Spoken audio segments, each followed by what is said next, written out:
Wars Episode 7. J.J. Abrams was very kind. He sent me an email and said, hey man, I was thinking of you. Why don't you, how you doing, man? We started the movie. If you're ever in England while we're shooting, why don't you stop by and say hello and stuff? And we were just heading out to England with the Jay and Silent Bob Get Old Hollywood Babylon podcast tour. So I wrote him back and I was like, dude, I'm coming to London, man. So like, I will totally come visit the set.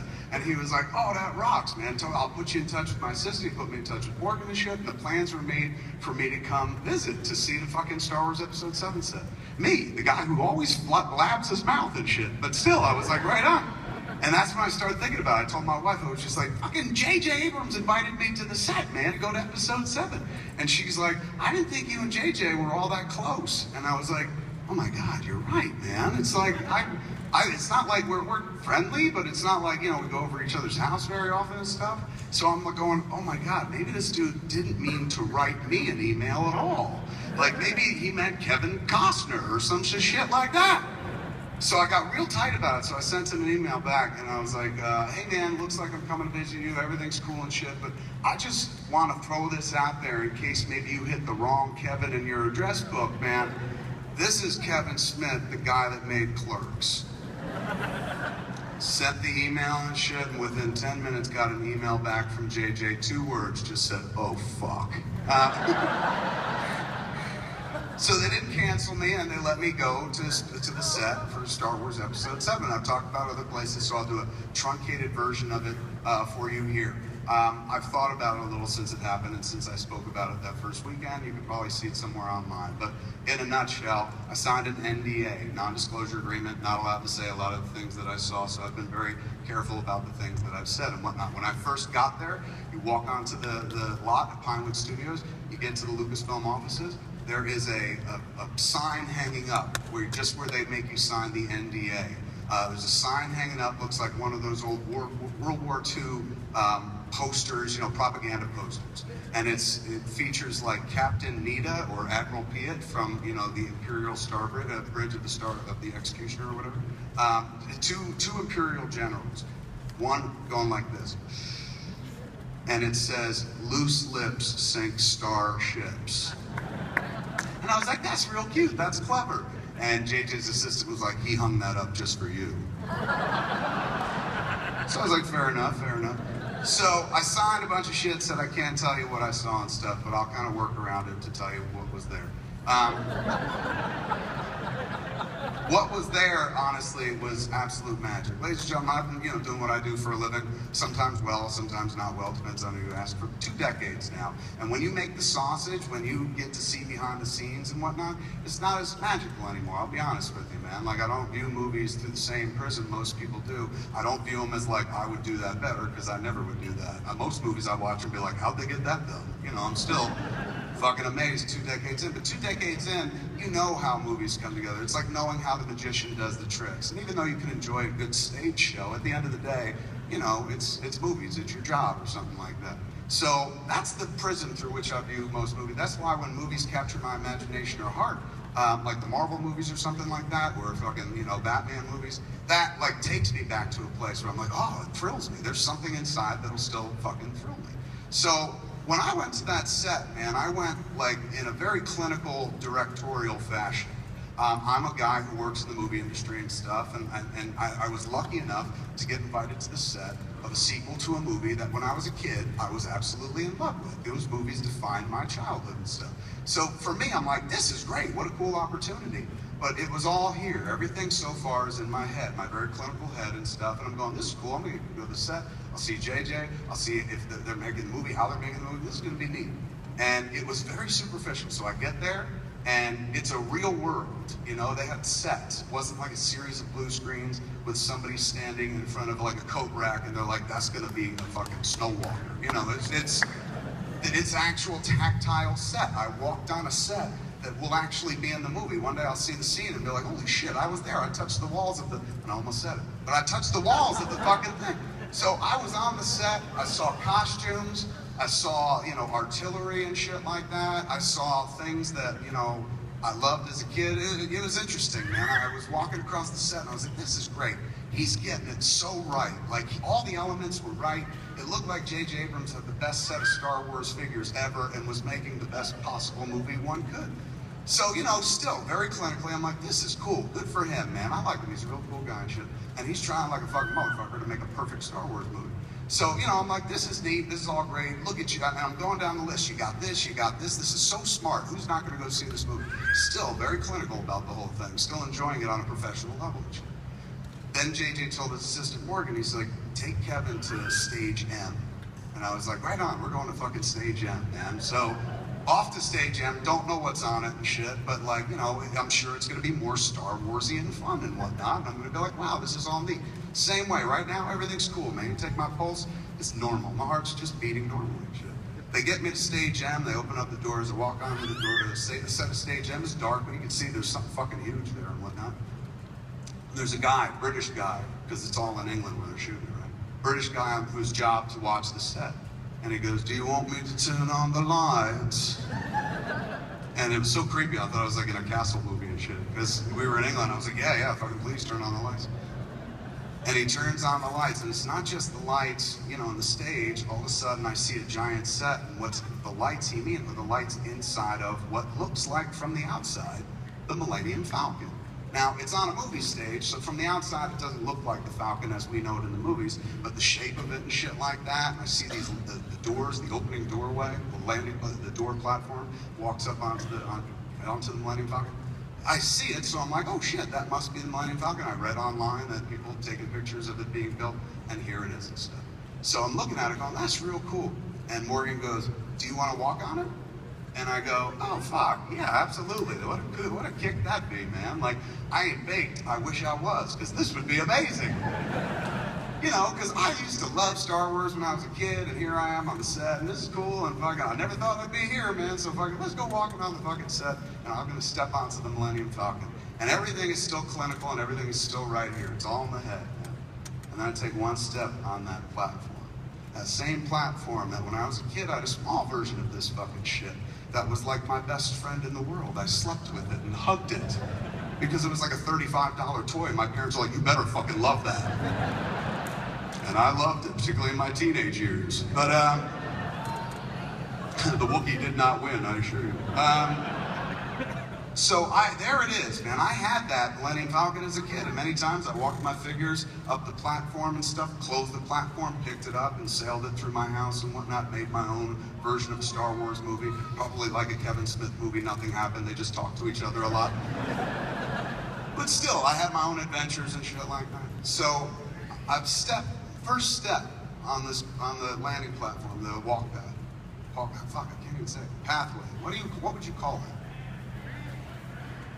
Ramp. Apparently I smoked ramp away. It was worth it. Anyway, so there I am, first step on the ramp. And I swear to God, you know, I'm 43 years old, in about a month or so, less than a month, I'm gonna be 44. With my first step, my 40s disappeared. And then with my next step, I was deep into my early 30s and shit, and suddenly Cop Out disappeared. What a better world it was.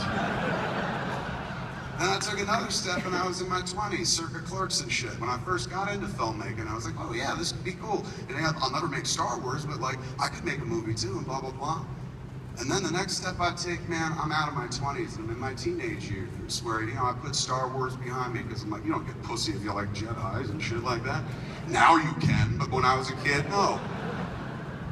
And then one more step, ladies and gentlemen, on the ramp of the Millennium Falcon, and I was 7 years old again. Fat little Kevin Smith, 7 years old, watching a movie called Star Wars and falling in love, starting a lifelong love affair that triggered my imagination.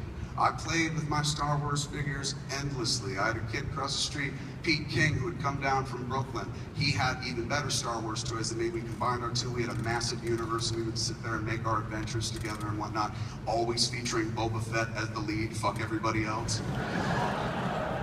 And there I was, man. All that shit was gone. Like, who I am, what I do for a living, the fact that, like, I know how the sausage is made, and all that bullshit that one tells themselves, you know, as they do something year after year after year, and it goes from being your dream to your job to your career and back, and sometimes like that. All of it was gone, everything stripped away, and I stood there feeling like a fucking kid. And I promise you, this is a true story, I swear to God, I was hit with a gut punch of emotion. And you know my gut's big, so the punch was massive. And I started crying. I just welled up, my eyes got glassy, and I just got emotional, and I just started crying. Not in a blubbery, like, way, but in a really, like, holy fuck, like, breathless, you know, absolutely could not believe what I was doing. Fuck the fact that I was like, oh, I'm standing on a set of the Millennium Falcon. I was on the Millennium Falcon. And it was so emotional, I started crying, and Morgan's standing next to me, his assistant, and this poor girl's looking at me like, awkward. This fat man's having a midlife crisis on the Millennium Falcon. And, you know, she sees me welling up, and she's like, "Aw," and I was like, "Sorry." And she's like, "Most people get excited when they see it." And I was like, "This is beyond excitement," you know. And I went, whole walk back to the set, because we went back to the set. I'm talking to her, and I was just like, "You don't understand, man. Like, I was 7 years old. I fell in love with Star Wars. That was my first love." We get to the set, I give JJ the world's biggest fucking hug, and I thanked him from the bottom of my heart, because I was just like, you gave me that opportunity to do that. You dialed back my clock. You made me believe in movie magic again. You literally built the Millennium Falcon, dude. You're doing it. You are building the field of dreams, and if JJ builds it, we're all gonna come hard over face, neck, and chest. Like, so it was wonderful, man. I saw old friends who were never really friends, but are people and characters that I love more dearly than blood relatives of mine, man. I saw shit that I haven't seen since I saw those movies a long time ago, man. I saw weapons that fucking, I saw some shit.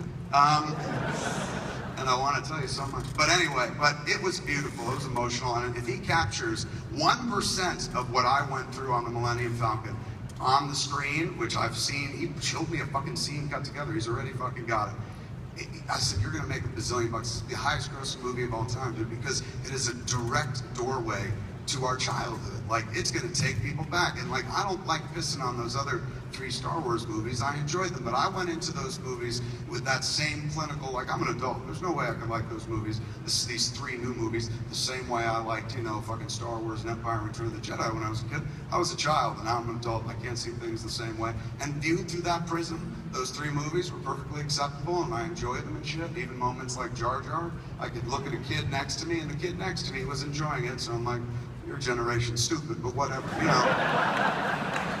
But still, it's like, I took it for what it is. It's a perfectly pleasant children's movie and stuff like that. It's different. From what I saw of episode 7, it's like, fuck that horse shit. That's just lies. Lies you tell yourself to make yourself comfortable and shit. What he's doing is so important. You know what I'm saying? Like, he's making that movie that we're all like, oh man, I hope episodes 1, 2, and 3 are that movie. And I like episodes 1, 2, and 3. I'm not shitting in its mouth. But I'm telling you, what I saw of episode 7, the few scant moments I saw of episode 7, the weapon that Chewie held that made me cum in my pants. What I saw of episode 7, he's already fucking making what to me is the sequel to, not Return of the Jedi, ladies and gentlemen, Empire Strikes Back. It feels that strong. So anybody out there going like, oh, I hope he doesn't fuck it up, he's not gonna fuck it up. He's really crushing it and shit. Now, I told you that story. Thank you. I tell you that story simply so I can tell you these 2 PS stories. One, I started talking about being at the set, and fucking I was in Neuchâtel, Switzerland at a film festival. There's also an episode of Hollywood Babylon in London, and I talked about it one night. So it was out there in the world, and I got an email from JJ. And he was like, dude, please shut your mouth.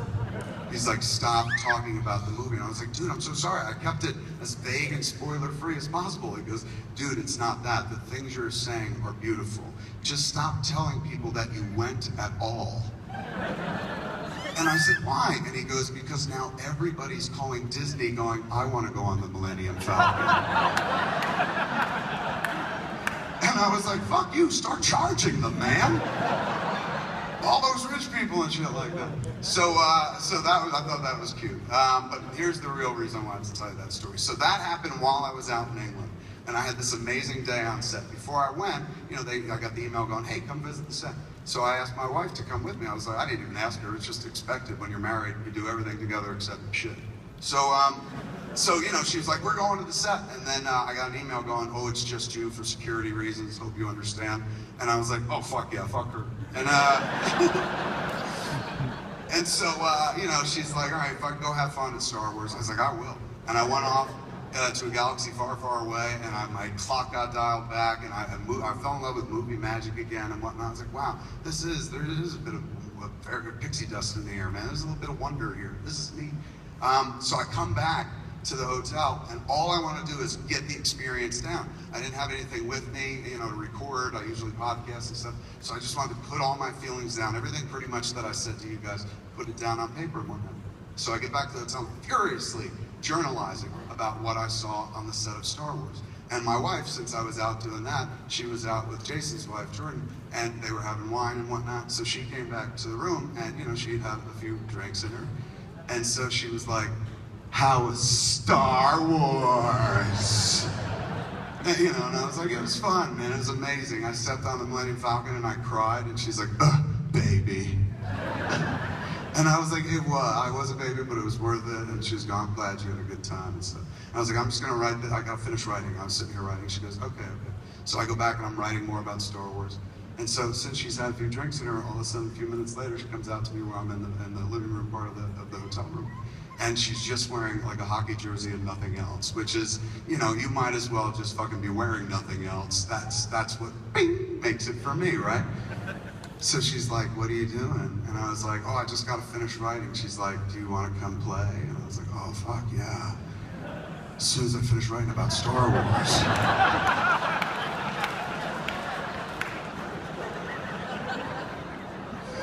Which is such a big mistake.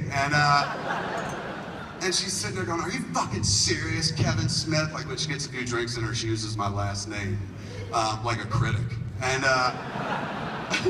and she's like, are you sure, Kevin Smith? You don't want to fuck, you want to write about Star Wars and shit? And I was like, yes, I have to get it off my chest. Let me get this off my chest and I'll get it all onto your chest and stuff. Just like, let me finish this and stuff. So I finished writing and whatnot, and then finally I join her, and first she's giving me shit because I didn't go right into it. And I was like, I had to get it out, I had to get it out. Now I can concentrate on you, Bob. So, you know, there we are having sex, and, you know, when she's had a drink or two, generally, you know, she's a bit more administrative, shall we say. So I get bossed around a little bit more, and she starts with this, harder, you know, and I'm like, oh, fuck, I gotta work now? You know, because I'm still thinking kind of about Star Wars. So she's like, harder. I was like, okay. And I'm not a fucker, ladies and gentlemen. Like, you don't picture me on top of her, because you would picture a woman in jeopardy, like, ah. Because if I lose my balance, fucking she's dead. I lay down and she's on top of me, and everything happens on top of me, like a fucking fun park. So there she is up top and whatnot, and she's going harder. I'm trying to push back, but I got a bed under me, and I got no traction and stuff. So, plus I got all this undulating flesh, so it looks like Jabba's trying to cross the floor or something. And she keeps going, harder, harder. I was like, I'm trying. And this is the fucking moment. This is why I told you the other Star Wars story, because this is my favorite thing. You'd imagine that fucking Star Wars visit was the best thing that happened that day. It wasn't. This next part was the best thing, and I told her, it's just, I love this. Anyway, I'm trying my best, trying to, you know, give it what she needs, and I can't, you know, apparently I'm not meeting the demands. Harder. I was like, I'm trying. She goes, use the Force, fucker!